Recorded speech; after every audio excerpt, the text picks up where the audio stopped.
I've been fascinated by ghosts for as long as I can remember. But until one particular night, I never actually believed in them. I was 30 when my fiancé and I decided to buy an Ouija board. It wasn't for a ritual or some paranormal investigation. We were simply bored, and I wanted to prove that the board was nothing more than a toy. My fiancé had used one when he was younger, and he swore it had worked. I laughed at him. But when I suggested trying it inside his grandparents' house, his expression immediately changed. "No," he said, "we're not bringing anything into this house." So we drove to an old graveyard on the outskirts of town. It was surrounded by a crumbling stone wall with graves dating back hundreds of years. Some of the headstones were so worn that the names had completely disappeared. We sat near the entrance, placed our fingers on the planchette, and began asking questions. For nearly half an hour, nothing happened.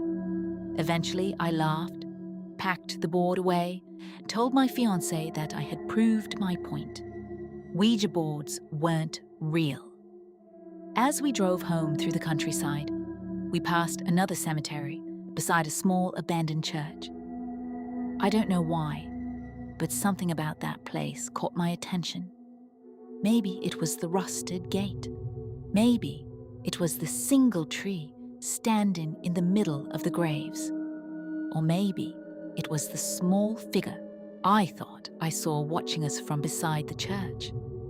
I convinced myself it was only a headstone. I pulled over anyway. Let's try one more time. For the first 10 minutes, the planchette didn't move. We asked, "Is there a spirit here that would like to speak with us?" Then it slowly slid toward "Yes." I accused my fiancé of pushing it, but his finger was barely touching the surface. We asked if we were speaking to a boy. "Yes." "How old are you?" The planchette moved to the number 9. Then I asked the question I wish I had never asked. "How did you die?" The planchette moved slowly across the board. "F-I-R-E." Neither of us spoke.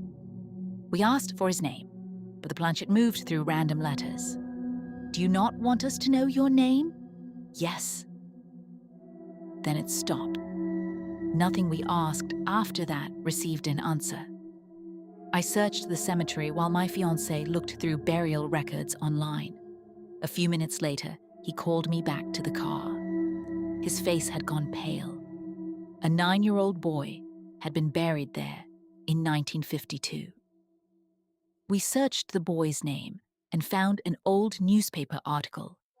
He had died after an oil lantern shattered inside a wooden storage shed. Burning oil spread across the floor, trapping him inside. The article said he died later that night from severe burns. There was no way my fiancé could have known.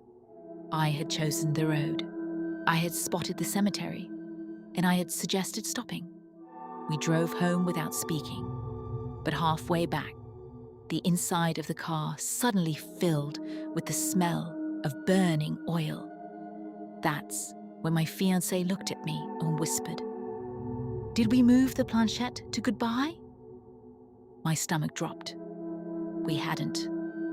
Later that night, I woke to the sound of something sliding across the bedroom floor. The Ouija board was lying outside our bedroom door, and the planchette was moving on its own. It stopped on 4 letters. H-E-R-E. Then a child's voice whispered from the hallway, "You left me there